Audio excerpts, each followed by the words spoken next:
What I want to teach you now today, just in really small, short format today, is about the journey of manifestation. So most of us want to manifest everything.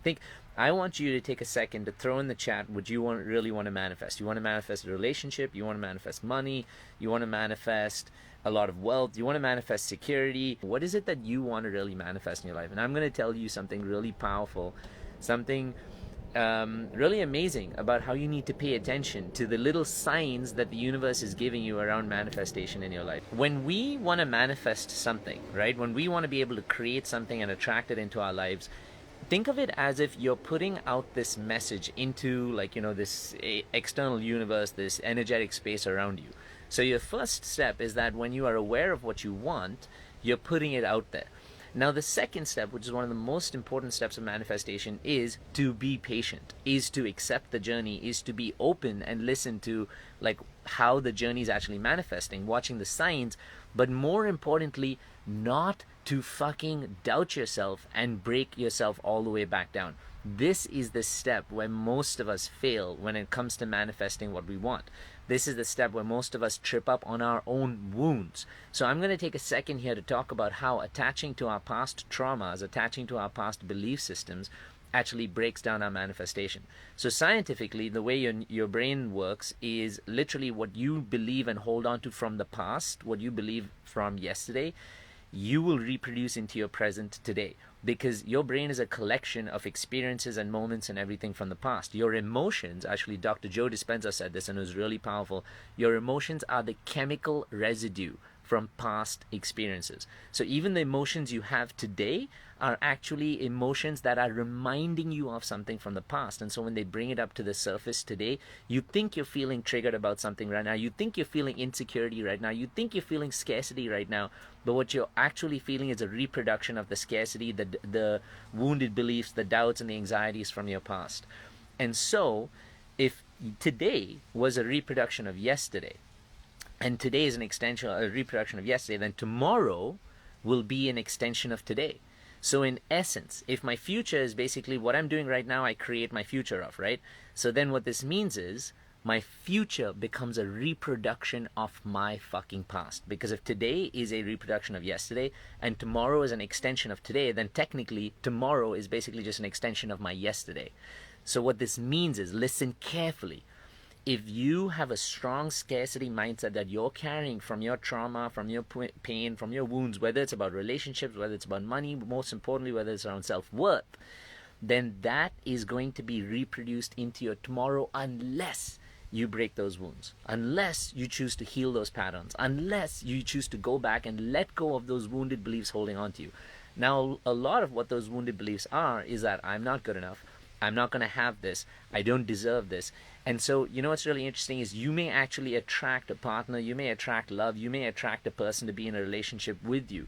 But if your wounded belief comes back to the surface and says, I don't know if we deserve it, you know what you're going to do? You're going to self-sabotage it.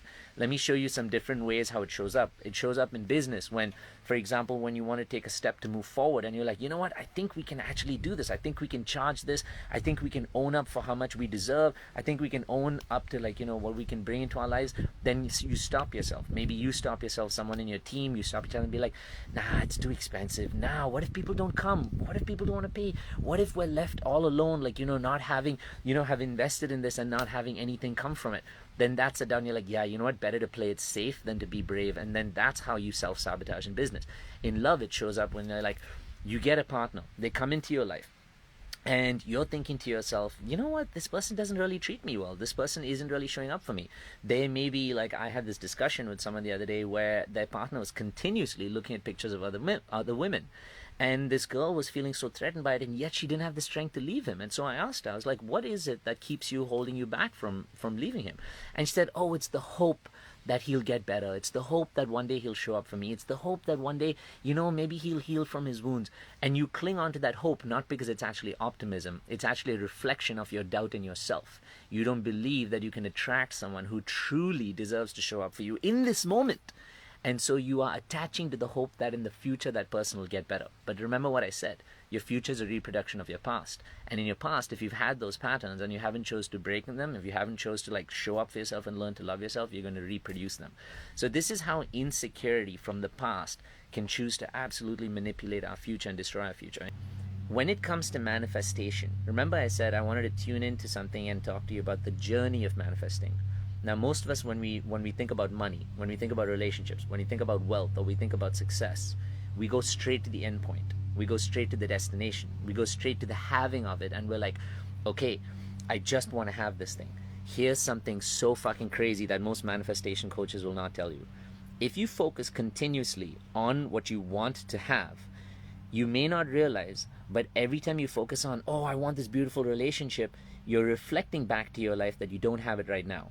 When you say to yourself, oh, I want to have these millions of dollars, you're reflecting back to yourself right now that I am poor. When you say, oh, I wish I had really good health, you're reflecting back onto yourself right now that you don't feel healthy about who you are. Now remember what I said, your future can only be a reproduction of your present, which is of your past, but unless you break that. So if you're present, you're continuously saying, oh, I want the relationship because I don't have it. I want this thing because I'm feeling sad and lonely. You're reproducing those feelings of being alone, those feelings of being sad, those feelings of feeling doubt. And you're focusing so much. In fact, one of the most challenging things of manifestations is we get attached to the outcome that we want. We get attached to the money. We get attached to having the relationship. We get attached to having whatever wealth that we completely criticize and destroy the journey on the way there. If you get so attached to the outcome of your manifestation, you are actually living in a fear that you won't have it. So you hold on to it so tight that in fact every moment you're reminding yourself that you actually don't have it, and you're creating more scarcity rather than abundance. The law of attraction states, whatever you are and whatever energy you believe in, that is what you will reproduce. So if you are abundance, if you feel abundance inside, you will reproduce it. But if you feel scarcity inside, that is what you'll reproduce. Beautiful Bali. A once-in-a-lifetime opportunity to visit the island of the gods, the spiritual capital of the world, a place which energetically itself, visiting allows you to feel like you're letting go and releasing your past and the traumas and the difficulties and the anxieties. I take people on retreats all over the world, and I'm going to be taking only a handful of people. You could be there for 5 nights and 6 days to learn how to reset, to rejuvenate, and to relax, and to let go of all of the anxiety in the past and the stresses that are holding on to you, so you can return back to your life completely rejuvenated. You can bring a whole new, loving, confident, and open you. And when you return, you come back with this nourished sense of self, this fulfilled, powerful version of you that comes with the spirit of Bali, comes with the resetting and the releasing, and comes with the confidence and the strength you've now created. Come join me on this amazing experience. I am so excited. For 5 nights and 6 days in Bali. It's going to be so special, January 23. This is going to be a once-in-a-lifetime opportunity, and I know you don't want to miss it.